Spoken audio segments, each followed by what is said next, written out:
दोस्तों, इस स्क्रीन पर जो कपल आपको दिखाई दे रहा है, ये है अजय और स्वीटी। गुरुग्राम की सबसे पोस्ट सोसाइटी मिलेनिया सोसाइटी के टावर 7 13वें फ्लोर पर फ्लैट नंबर 1305 में रहने वाला ये कपल ट्रेडिशनल ड्रेस में पूजा पाठ करते हुए इंस्टाग्राम पर तस्वीरें डालकर इन्होंने दुनिया को दिखाया कि इनके बीच बेइंतहा मोहब्बत है। अजय जो उत्तर प्रदेश के प्रयागराज का रहने वाला था और स्वीटी जो पश्चिम बंगाल की थी। दोनों की कमाई महीने के 3 लाख रुपए से ज्यादा थी। अजय की सालाना कमाई 20 लाख रुपए और जो स्वीटी की 15 लाख रुपए। लग्जरी फ्लैट, डिजाइनर कपड़े और एक चमकती धमकती जिंदगी। लेकिन दोस्तों, 28 सितंबर रविवार की दोपहर इस फ्लैट में कुछ ऐसा हुआ जिसने इस चमकती दुनिया को अंधेरे में डुबो दिया। झगड़े की आवाजें पड़ोसियों तक पहुंची, चीखने चिल्लाने की आवाजें और फिर अचानक सन्नाटा। जब पुलिस ने फ्लैट का दरवाजा तोड़ा तो अंदर 2 लाशें मिली, स्वीटी की जिसे बेरहमी से मारा गया था और अजय की जिसने खुद को खत्म कर लिया। आखिर क्या हुआ था उस फ्लैट नंबर 1305 में? क्यों एक आइडियल कपल जिसे सब परफेक्ट मानते थे एक दूसरे का खून का प्यासा हो गया? और सबसे बड़ा सवाल, जब चीखें पड़ोसियों तक पहुंची तो कोई क्यों नहीं बोला? नमस्कार दोस्तों, मैं हूं युग बगड़िया। अगर आप पहली बार हमारे चैनल पर आए हैं तो चैनल को सब्सक्राइब कर लीजिए और बेल आइकन दबा दीजिए ताकि हमारी हर नई कहानी की नोटिफिकेशन सबसे पहले आपको मिल सके। आज की कहानी इतनी डरावनी और दिल दहला देने वाली है कि उसे सुनकर आप सोच में पड़ जाएंगे। ये कहानी है प्यार, विश्वास और एक ऐसी साजिश की जिसने दो परिवारों को पूरी तरह तबाह कर दिया। तो चलिए इस कहानी को शुरू से जानते हैं। Millennia society, sector 48, Gurugram. ये वो जगह है जहां हर फ्लैट की कीमत 2 से 3 करोड़ रुपए है। Italian marble, smart home system, swimming pool और गोल्फ कोर्स का जो व्यू। लेकिन इस सोसाइटी में खास बात थी, 13वां फ्लोर। जी हाँ दोस्तों, ज्यादातर हाई जो राइज बिल्डिंग होती है उनमें 13वां फ्लोर नहीं होता। उसे 12A या जो 14A कह दिया जाता है क्योंकि 13 को अशुभ माना जाता है।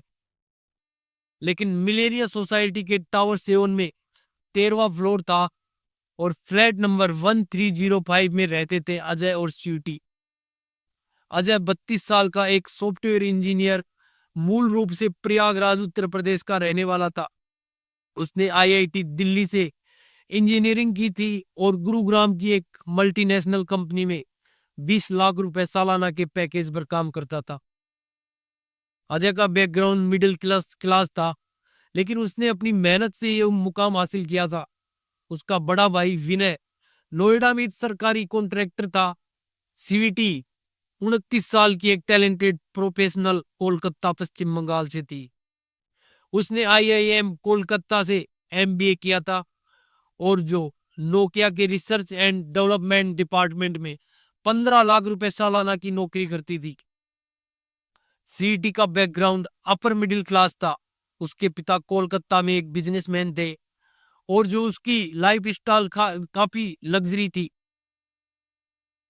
पार्टियां, डिजाइनर कपड़े और महंगी कारें। 2020 में अजय और सीटी की मुलाकात गुरुग्राम में हुई। दोनों एक ही ऑफिस में काम करते थे। प्रोजेक्ट्स पर साथ काम करते करते उनकी दोस्ती हुई जो जल्द ही प्यार में बदल गई। 2 साल तक दोनों ने एक दूसरे को डेट किया। इंस्टाग्राम पर उनकी तस्वीरें थी, romantic dinner dates, Goa trips और ट्रेडिशनल ड्रेस में पूजा पाठ। 2022 में दोनों परिवारों की रजामंदी से उनकी धूमधाम से शादी हुई। शादी के बाद अजय और स्वीटी कुछ समय के लिए प्रयागराज गए जहां अजय का परिवार रहता था। लेकिन यहां से कहानी ने नया मोड़ लिया। स्वीटी को प्रयागराज का माहौल, वहां के रीति रिवाज और अजय के परिवार की परंपराएं कुछ अटपटी लगी। स्वीटी जो एक मॉडर्न और जो इंडिपेंडेंट लड़की थी जिसे रेस्ट्रिकेशंस जो बर्दाश्त नहीं हुए, उसे लगने लगा कि वो शादी करके फंस गई। अजय को भी स्वीटी का ये रवैया पसंद नहीं आया। वो चाहता था कि स्वीटी उसकी फैमिली के साथ एडजस्ट करे, लेकिन स्वीटी अपनी लग्जरी लाइफ स्टाइल को और जो आजादी छोड़ने को तैयार नहीं थी। कुछ महीनों बाद दोनों ने फैसला किया कि वो गुरुग्राम वापस आएंगे। स्वीटी ने शादी से 1 महीने पहले अपनी जॉब स्विच करके नोकिया ज्वाइन कर लिया था। दोनों मिलेनिया सोसाइटी के फ्लैट नंबर 1305 में रहने लगे। बाहर से देखने में सब कुछ ठीक लगता था। दोनों अच्छी कमाई कर रहे थे, ऑफिस जाते थे और सोशल मीडिया पर अपनी परफेक्ट लाइफ दिखाते थे, लेकिन अंदर ही अंदर उनके रिश्ते में दरारें पड़ रही थी। छोटी छोटी बातों पर झगड़े शुरू हुए। सुबह जल्दी क्यों नहीं उठते, चाय क्यों नहीं बनाई, टॉवल यहाँ क्यों पड़ा है। ये छोटी छोटी लोग जो धीरे धीरे बड़े झगड़ों में बदल गई। स्वीटी ने अपनी शादी की तस्वीरें इंस्टाग्राम से डिलीट कर दी और खुद को सिंगल दिखाने लगी। अजय को यह बात चुभने लगी। उसे स्वीटी का सोशल मीडिया पर एक्टिव रहना और उसकी जो इंडिपेंडेंट जो लाइफ स्टाइल पसंद नहीं थी। दोनों के बीच मानसिक तनाव बढ़ गया। वो एक दूसरे का चेहरा तक नहीं देखना चाहते थे। सोसाइटी के पड़ोसियों को भी कभी कभी उनके झगड़े की आवाजें सुनाई देती थी, लेकिन इस पोस्ट सोसाइटी में कोई किसी के पर्सनल मैटर में दखल नहीं देता। बाहर से सब कुछ परफेक्ट लगता था, लेकिन फ्लैट नंबर 1305 के अंदर एक तूफान पनप रहा था। 28 सितंबर रविवार का दिन सुबह 10 बजे अजय और स्वीटी गुरुग्राम में रहने वाले अजय के बड़े भाई विनय से मिलने गए। विनय ने नोटिस किया कि दोनों का चेहरा उतरा हुआ था, लेकिन उसने सोचा कि शायद हस्बैंड वाइफ की जो छोटी मोटी अनबन होगी। उसने ज्यादा ध्यान नहीं दिया। दोपहर 1 बजे दोनों अपने फ्लैट नंबर 1305 पर वापस लौट आए। दोपहर 3 बजे स्वीटी ने अपनी सास अजय की जो माँ थी उससे फोन पर बात की। उसने बताया कि अजय घर में कुछ काम कर रहा है, शायद दीवार पर कील ठोक रहा है, अलमारी या जो बुक शेल्फ का काम चल रहा है। स्वीटी ने हंसते हुए कहा, वो बहुत जोर से कील ठोक रहा है। ये स्वीटी की अपनी सास से आखिरी बात थी। इसके बाद उसका फोन स्विच ऑफ हो गया। शाम 4:30 बजे स्वीटी की सास ने दोबारा कॉल किया, लेकिन स्वीटी और अजय दोनों के फोन स्विच ऑफ थे। उन्हें टेंशन होने लगी। उधर मिलेनिया सोसाइटी के पड़ोसियों ने दोपहर 3:30 बजे के आसपास फ्लैट नंबर 1305 में चीखने और चिल्लाने की आवाजें सुनी। एक पड़ोसी ने बताया कि पहले तो लगा कि कोई छोटा मोटा झगड़ा है, लेकिन आवाजें इतनी तेज थी कि साफ पता चल रहा था कि कुछ गलत हो रहा है। फिर अचानक सन्नाटा छा गया। शाम 5 बजे स्वीटी की सास ने अजय के भाई विनय को फोन किया। विनय ने तुरंत सोसाइटी के सिक्योरिटी गार्ड से संपर्क किया। गार्ड्स ने फ्लैट का दरवाजा खटखटाया, लेकिन कोई जवाब नहीं मिला। जिसके बाद सिक्योरिटी हेड से पुलिस को बुलाया। जब पुलिस ने दरवाजा तोड़ा तो अंदर का नजारा देखकर सबके होश उड़ गए। स्वीटी की लाश लिविंग रूम में पड़ी थी, खून से लथपथ। उसके सिर, हाथ और पैर पर गहरे जख्म थे। पास में एक भारी लकड़ी का टुकड़ा पड़ा था जिस पर खून के निशान थे। उसका गला दबाया गया था। और अजय, जिसकी लाश बेडरूम में मिली, उसने खुद को खत्म कर लिया था। पुलिस को एक मोबाइल फोन मिला जिसमें अजय का एक वीडियो रिकॉर्ड था। उसने अपने दोस्त को यह वीडियो भेजा था जिसमें वो रोते हुए कह रहा था, मैंने स्वीटी को मार दिया, मैंने बहुत बड़ी गलती कर दी, अब मैं भी जिंदा नहीं रहना चाहता, मैं भी जा रहा हूं। गुरुग्राम पुलिस ने तुरंत क्राइम सीन को सील कर दिया। डीसीपी साउथ गुरुग्राम की अगुवाई में एक स्पेशल इन्वेस्टिगेशन टीम बनाई गई। सबसे पहले पुलिस ने पोस्टमार्टम रिपोर्ट मंगवाई।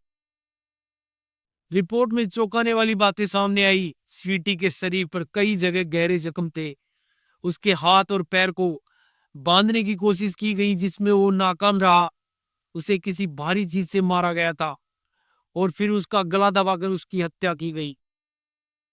जख्मों से साफ था कि स्वीटी को बड़ी ही बेरहमी से पीटा गया था, जैसे सालों का गुस्सा अजय ने उस पर निकाला हो। पुलिस ने फ्लैट की तलाशी ली, कोई जबरदस्ती एंट्री के निशान नहीं मिले, यानी हत्या किसी बाहर वाले व्यक्ति ने नहीं की थी। पड़ोसियों ने बताया कि उन्होंने चीखें सुनी थी लेकिन कोई दखल नहीं दिया, क्योंकि ऐसी पोस्ट सोसाइटी में लोग पर्सनल मैटर्स में नहीं पड़ते। पुलिस ने अजय और सीटी के फोन, लैपटॉप और जो सोशल मीडिया अकाउंट्स की जांच की। सीटी ने अपनी शादी की सारी तस्वीरें इंस्टाग्राम से डिलीट कर दी थी। उसकी चैट्स में अपने भाई आकाश शर्मा से बातचीत मिली, जिसमें उसने लिखा था, मैं इस शादी से बिल्कुल खुश नहीं हूं, मैं ये शादी कर कर फंस गई हूं। अजय मुझे समझता नहीं है। अजय की चैट्स में भी उसने अपने दोस्तों से बातचीत की, जिसमें वो सीटी के व्यवहार से काफी परेशान दिख रहा था। सीटी के भाई आकाश शर्मा ने पुलिस को बताया कि सीटी ने कई बार शिकायत की थी कि अजय उस पर हावी होने की कोशिश करता है। आकाश ने एफआईआर में अजय का नाम दर्ज करवाया, जिसमें उसने हत्या का आरोप लगाया, लेकिन अजय भी मर चुका था। पुलिस ने केस को क्लोजर रिपोर्ट के साथ बंद करने की तैयारी शुरू की। पुलिस ने अजय की वीडियो को सबसे बड़ा सबूत माना, जिसमें उसने अपनी गलती कबूल की थी, लेकिन पुलिस ने यह भी सुनिश्चित किया कि कोई तीसरा कौन तो नहीं है।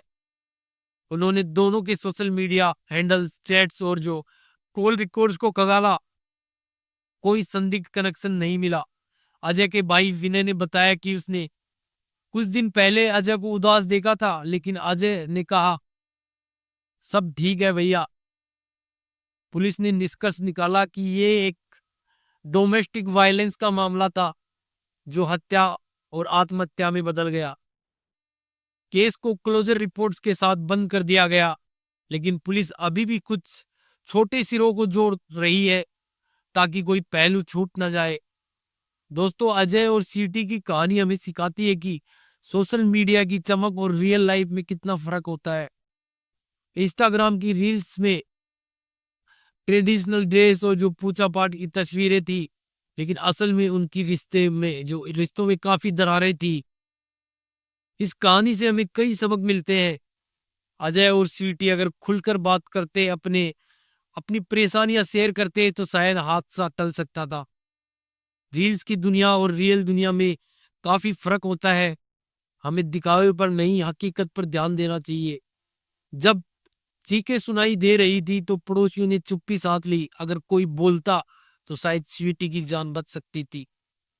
अगर आपको अपने आसपास कुछ गलत दिखे तो तुरंत पुलिस हेल्पलाइन नंबर जो 100-112 पर कॉल करें। आप इस कहानी से क्या सीखते हैं? क्या आपको लगता है कि सांस्कृतिक अंतर और जो एडजस्टमेंट की कमी रिश्तों को तोड़ सकती है? अपनी राय कमेंट बॉक्स में जरूर लिखें, और आप किस शहर से इस वीडियो को देख रहे हैं वो भी बताएं। दोस्तों, अगर आपको हमारी कहानी पसंद आई तो चैनल को सब्सक्राइब करना न भूलें और बेल आइकन दबा दें, ताकि हमारी हर आने वाली नई वीडियो की नोटिफिकेशन सबसे पहले आपको मिल सके। इस वीडियो को अपने दोस्तों और परिवार के साथ शेयर करें, ताकि जागरूकता फैले। हमारा मकसद सिर्फ कहानी सुनाना नहीं, बल्कि आपको सतर्क और जागरूक करना है। अगर आपके पास कोई ऐसी कहानी है जो आप हमें बताना चाहते हैं तो कमेंट बॉक्स में लिखें। मिलते हैं अगली वीडियो में एक नई कहानी के साथ। जय हिंद।